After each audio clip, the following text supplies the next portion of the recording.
दोस्तों, आज की घटना आप लोगों को मैं सऊदी में रह रहे एक इंसान के बारे में सुनाने जा रहा हूं, जो 7 साल रहकर अपने बाज़ार में एक मकान लेकर बनवाता है और जब वो वापस आता है तो न मकान मिलता है न उसकी बीवी मिलती है, क्योंकि बीवी के नाम से मकान रहता है और बीवी मकान हजम कर लेती है।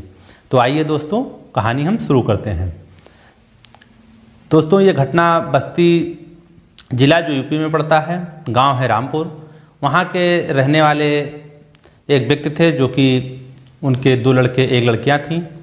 बड़े लड़के की दोस्तों शादी हो जाती है और वो दोनों भाई मुंबई में एक वड़ाला नाम का छोटा सा शहर है जहाँ पे वो लोग काम करते हैं। मुंबई में सिलाई का काम कर रहे थे। घर पे उनकी एक छोटी बहन थी। समय धीरे धीरे बीतता गया। दोनों लोग वहीं पे सिलाई का काम करते थे। घर पे आना जाना था। घर पे सब बहुत अच्छा चल रहा था। उनकी माँ थे, उनके पिताजी थे, सामाजिक आदमी थे। उन्होंने धन के साथ समाज में भी काफ़ी इज्जत कमाया था, तो घर वर भी अच्छा उनका बना हुआ था। वो अपने लड़के का रिश्ता ढूंढने लगे कि एक अच्छे परिवार से रिश्ता करते हैं, और थोड़ा दान दहेज के चक्कर में भी पड़ गए। तो दोस्तों, ढूंढते ढूंढते रिश्ता उनको किसी ने एक बड़े आदमी के घर पे पहुंचाया, जिसके घर में सऊदी में अच्छा कारोबार हो रहा था और घर पे काफ़ी धन दौलत था। लेकिन जितने भी सारे उनके घर के मर्द लोग थे वो सब बाहर ही रहते थे। यहाँ सिर्फ औरतों का बोलबाला था, औरतों का ही चलता था। ऐसे परिवार में पहुँच गए थे जहाँ औरतें अपने मनमानी की आती जाती थी, किसके साथ आती हैं, किसके साथ जाती हैं, किसी से कोई लेना देना नहीं था। जो फ़ोन पे वो लोग अपने पति को, शौहर को विदेश में जो रह रहे थे उनको बताते थे, वही उनके शौहर लोग मानते थे। जो ये लोग, अगर आम को ये लोग इमली कहें तो भी सही है। ऐसे ही चल रहा था। तो जो ये रिश्ता देखने गए थे यहाँ, उनका समाज में काफ़ी इज्जत था। उनके 2 लड़के मुंबई में ही कमाते थे, सिलाई ही करते थे, लेकिन उनके पिताजी समाज में अपनी इज्जत बना रखे थे। लेकिन लड़का भी इनका सुंदर था और सोच रहे थे कि अब थोड़ा ऐसी जगह शादी करेंगे कि हमें थोड़ा दहेज ज़्यादा मिले। दोस्तों, ये रिश्ता सऊदी वाले के घर में इनका रिश्ता तय हो जाता है। रिश्ता जब इनका सऊदी वाले के घर तय होता है, 4-6 महीने बीतते हैं। उनके घर वाले फ़ोन करते हैं सऊदी से, लड़की के अब्बू और चाचा जितने लोग थे सब आ जाते हैं। आते हैं, फिर शादी हो जाती है। दोस्तों, लड़की पली बढ़ी रहती है कि उसके ऊपर कोई रोक टोक नहीं रहता है। वो BA फर्स्ट ईयर की छात्र थी और उसकी शादी हो जाती है। उसके माँ भी ऐसे ही उसमें थी कि कोई उनको रोकने वाला, क्योंकि वही मालकिन थी और पैसा बहुत अधिक था। तो जो सऊदी वाली औरतें होती हैं, तो मर्द यहाँ पे रहते नहीं हैं। जितना वो अपना बताती हैं वही वो कहना मानते हैं। तो जितना वो फ़ोन पे बताती थी उतना ही मानते थे। इनके घर पे आना जाना दूसरे गैर मर्दों का रहता था। लड़की का भी किसी दूसरे से भी संबंध था, लेकिन घर में कोई रोकने टोकने वाला नहीं था। जब कोई रोकने वाला दोस्तों नहीं था तो कोई अंकुश नहीं था। खुली ज़िंदगी लड़की भी जी रही थी।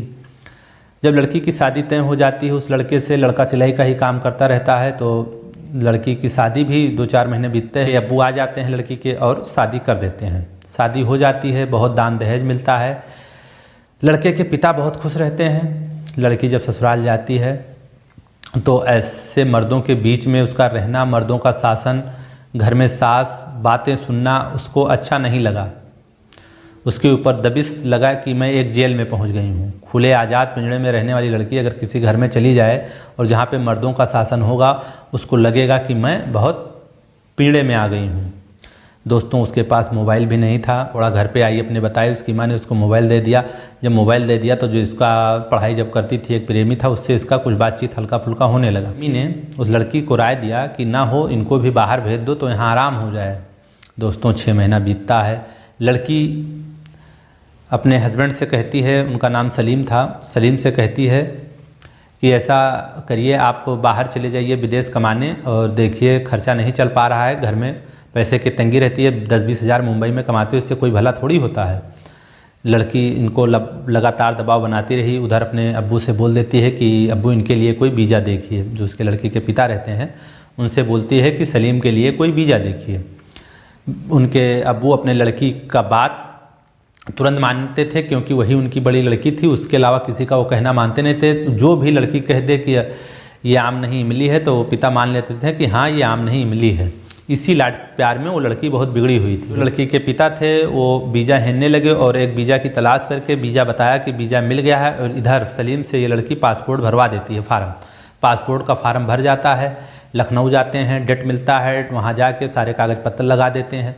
इनका कागज़ पत्तर लगाने के बाद में जांच आती है, थाने में जांच हो जाती है। लड़की ही पूरा डील करती है, लड़की ही पूरा डील करती है। लड़की के पिता कहते हैं बेटा यहीं कमाओ खाओ, क्या करोगे बाहर जाके, लेकिन लड़का भी लड़की के दबाव के चक्कर में कुछ कह नहीं पाता है। और फिर 4-6 महीने बीतता है, सारा कागज़ रेडी होता है और हंसी खुशी से वो गाड़ी बुक करा के लाती है। लखनऊ एयरपोर्ट पे इनको बिठा देती है, ये सऊदी चले जाते हैं। और दोस्तों जब लड़की घर आती है, फिर घर में वो अपना सामान पैक करती है और वो अपने घर वापस चली आती है। घर जब वापस चली आती है उसके बाद में घर से फ़ोन पे बातचीत होने लगता है और लौट कर ये ससुराल नहीं जाती है। साल 6 महीने बीतता है, वीडियो कॉलिंग बातें होती हैं। सलीम को भी धीरे धीरे उसी राह में ये सेट करती गई जैसे इस लड़की का परिवार था। धीरे धीरे सलीम भी सेट होते चले गए दोस्तों। अपने माँ बाप से कभी बातें भी नहीं करते थे, दूर होते चले गए। जब घर से दूर होते चले गए, ये लड़की ही पूरा अपना दबाव उन पे बनाती गई। साल 6 महीने बीत गए, 18 महीने तक ऐसे बीत गए। फिर जो लड़का सलीम था, इसकी बहन की शादी इसके पिताजी तय कर देते हैं। जो लड़का सलीम था, इसके पिताजी जो एक छोटी बहन बची थी उसकी शादी तय करने लगते हैं। तो दोस्तों शादी में ज़्यादा खर्चा लगता है। तब सलीम के पिता थोड़ा अपने लड़के से बात करने की कोशिश करते हैं। किसी तरीके से बात अगर होती है तो थोड़ा पैसे की मदद मांगते हैं। थोड़ा पैसे की जब मदद के लिए कहते हैं तो इनके जो पिताजी रहते हैं, जब पैसे के लिए सलीम के पिताजी कहते हैं तो सलीम कहते हैं अच्छा ठीक है, अब पैसा हम देंगे लेकिन ज़्यादा नहीं दे पाएंगे, 50,000 रुपये देंगे शादी में। ये बात कहकर फ़ोन काटते हैं। फ़ोन काटने के बाद जब अपने वाइफ के पास फ़ोन करते हैं, बात बताते हैं, वाइफ कहती है, सीधा मना कर देती है, कहती है पैसे नहीं देना है। क्योंकि वो इतनी एक बदजलन औरत थी, ख़राब औरत थी दोस्तों, कि उसका जो पहले वाला प्रेमी था जो इसको सेट करके सऊदी भिजवाया था, वही इनके साथ रहता था। और ये कहती थी कि मेरे मोहल्ले के हैं, भाई लगते हैं, उसी के साथ आना जाना रहता था। जितना वो 50 से 60,000 रुपये मंथली कमाते थे, पूरा का पूरा पैसा इसी औरत के खाते में भेजते रहते थे दोस्तों। अपने माँ बाप से अलग हो चुके थे, बिल्कुल दूरी बन चुकी थी, क्योंकि ये सिर्फ फ़ोन तक ही सीमित थी। वही वीडियो कॉल बातें कर कर उतने तक ही सीमित रहते थे दोस्तों। ये लड़की सारा समय उस लड़के के साथ देती थी। माँ का भी नहीं अंकुश था उस पर, क्योंकि माँ भी अपने मनपसंद ज़िंदगी जी रही थी। क्योंकि जो व्यक्ति 36 महीने विदेश रहता है, 3 महीने के लिए गांव पे आता है, उसे क्या पता यहाँ का क्या माहौल है। तो जो औरत 36 महीने किसी मर्द के टचअप में रहेगी, उसके मोहब्बत में रहेगी, कि जो 3 महीने आए के चला जाता है उसके उसमें रहेगी।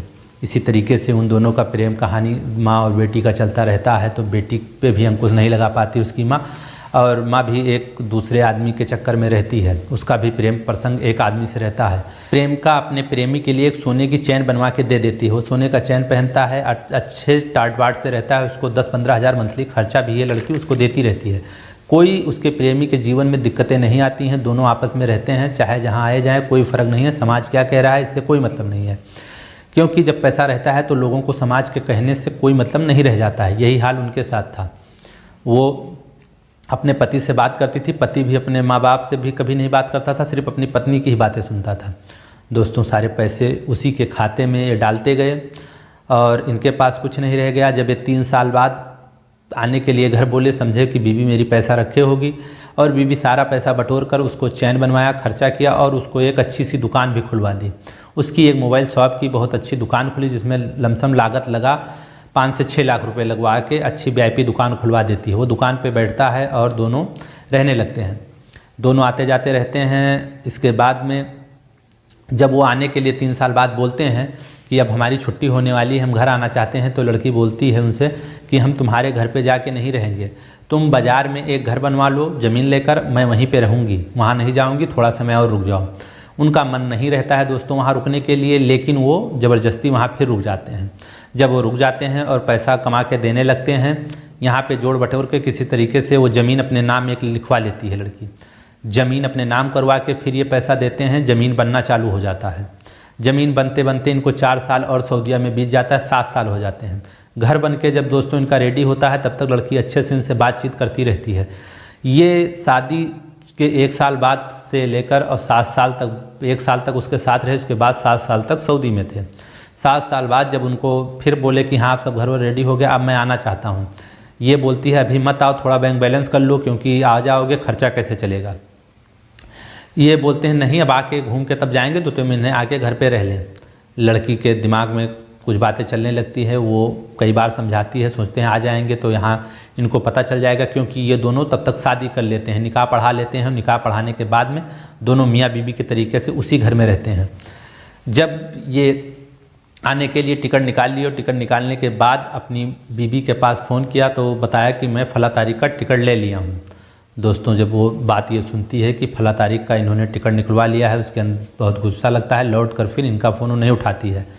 दोस्तों जब ये वहाँ से सऊदी से फ़्लाइट से बैठकर और लखनऊ आते हैं, लखनऊ आने के बाद में ये जब बाहर निकलते हैं, इनको रिसीव करने कोई नहीं आता है, क्योंकि ये अपने माँ बाप से तो पहले ही दूर हो चुके थे। इनके माँ बाप जब तक इनके पास फ़ोन किए थे तब तक उनकी लड़की का शादी नहीं हो गया था, लेकिन इन्होंने फ़ोन नहीं उठाया था। माँ बाप ने बहुत रोया और सोचा कि ये लड़का मुझसे बिल्कुल दूर हो गया है। 50,000 रुपये भी देने को कहा था, उसके बाद मेरा फ़ोन नहीं उठाया।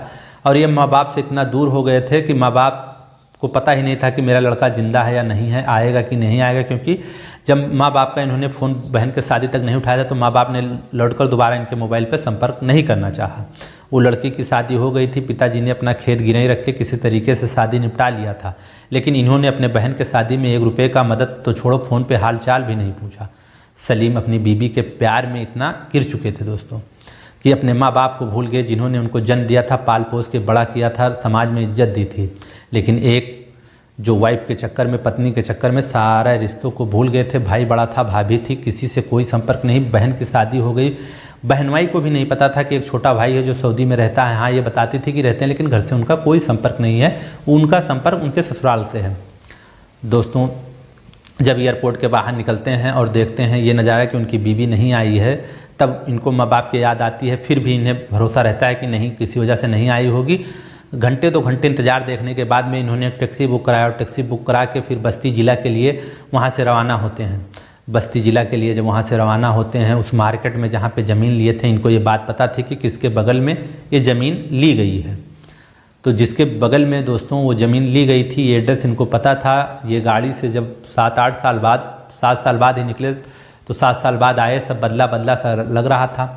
वहाँ पे पहुँचने के बाद में अपना नाम बताते हैं कि सलीम नाम का कोई घर यहाँ पे बना हुआ है। तो नहीं भाई, सलीम नाम का कोई घर नहीं है।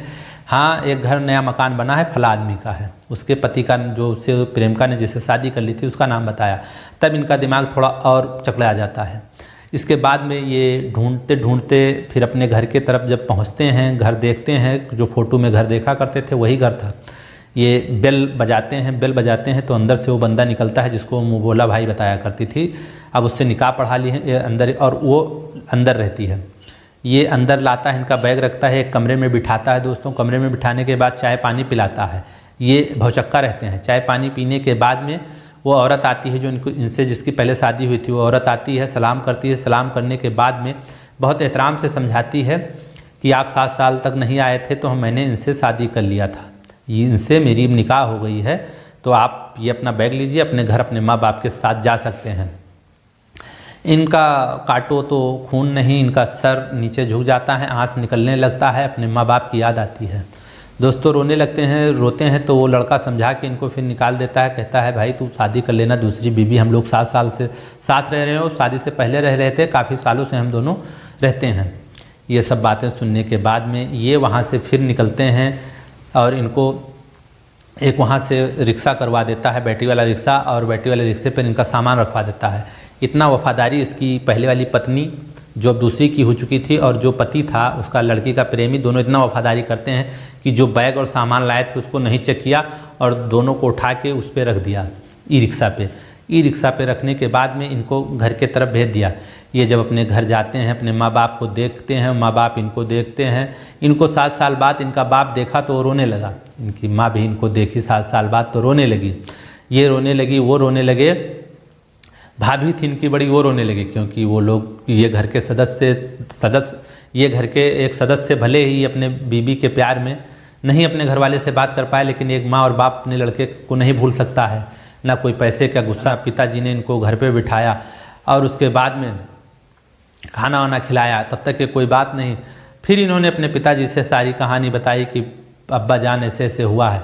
तो अब्बा ने कहा कि अगर जब वो पहले ही बोली थी कि मैं घर पे नहीं जाऊंगी, तभी तुम्हें सोचना चाहिए था, तब तुम तो मेरा फ़ोन, लड़की की हम शादी भी कर दिए, फ़ोन तक नहीं उठाए। ये पश्चाताप करते हुए उन्होंने बहुत रोया, और रोने के बाद में दोस्तों 4-6 महीने बीतते हैं। अब्बा फिर खेत रखकर अपनी लड़की की शादी की थी। वही अब्बा ने फिर इनसे कहा, बेटा तुम चुप हो जाओ, औरत गई जाने दो, धन गया जाने दो, ज़मीन गई जाने दो, लेकिन जान तो बच गया है, जान बच गया है, लाखों उपाय है, तुम टेंशन न लो, मैं तुम्हारी शादी फिर से करा दूंगा।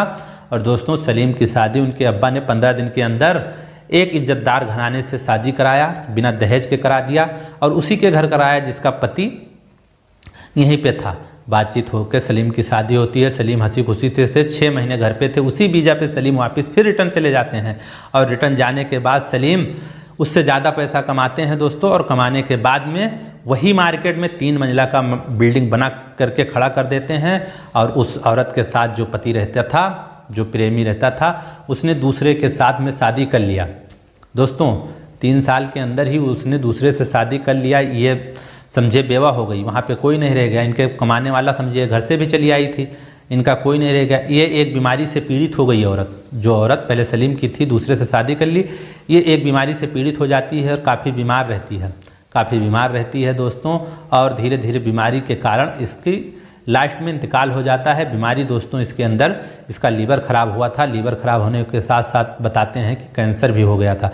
दोस्तों किसी के साथ छल करिए, लेकिन इतना भर करिए जितना चल जाए ऊपर वाला भी देखता है।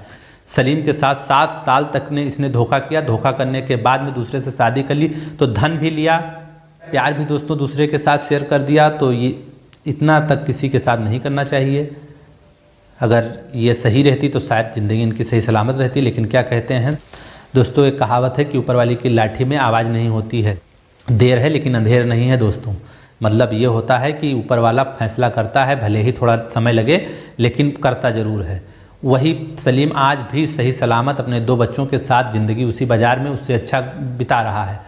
मकान भी बना हुआ है, ज़मीन भी है, दुल्हन भी है, अच्छे ख़ानदान की बीवी है। दोस्तों आप लोगों को ये कहानी कैसी लगी? ये एक काल्पनिक घटना है, ये कोई अपने से संबंधित मत जोड़िएगा। जो हमारे सऊदी वाले भाई हैं उनके लिए मैं क्षमा मांगता हूँ। कोई अपने से संबंधित मत समझिएगा। ये मैंने एक कहानी, काल्पनिक जो घटना अपने आप लिखी है। फिर हमारी मुलाकात होगी किसी अन्य वीडियो में। अगर आप लोगों ने हमारे चैनल को नहीं सब्सक्राइब किया तो हमारे चैनल को सब्सक्राइब कर लें। धन्यवाद।